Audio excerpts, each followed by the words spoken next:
Kani gadega Batisi TV, bat pidang pek yaki kubor baman kasni.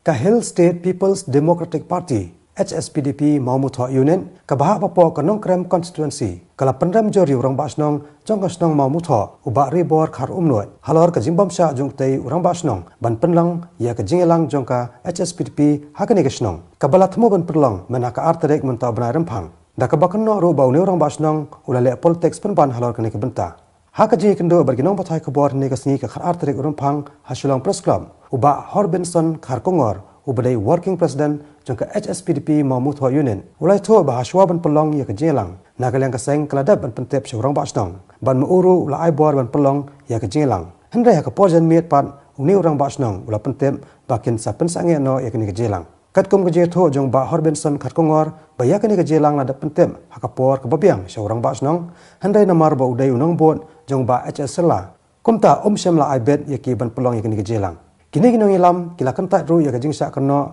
jong ba arden basai man ubala kren to amat ya orang ba Shnong jong Shnong Mawmuthoh dei nak kadau jong ba dei nak kadau jong ba arden be kren ya kritin nei kadau kani bi dei nambar ba ka komiti Shnong ni ka kala yu roi lane kam sim nyokor ya ba arden balong emle jong Kynnoh Krem ya ka ban penwan ya ka ban pensulpu yang i Kynnoh Kersian nilai Kynnoh trai jong parti Hspdp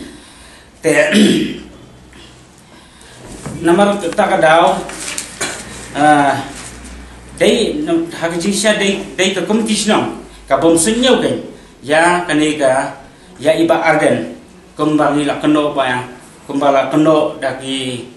tu ki Rangbah Shnong de komiti Shnong ba iba arden msyam la buram andai msyam la jokor komiti Shnong hari ini dah penting ke por babiang panida bau ya ka bani da airu ya ka city har Rangbah Shnong ka ka city panida ikren ten kumta ter mal ong syakman te dai na ta kadau ba kani komiti Shnong kam syam la buram ya Kynnoh Shnong lani ya ka ya iba aden balong kumbu alam ele Kynnoh Krem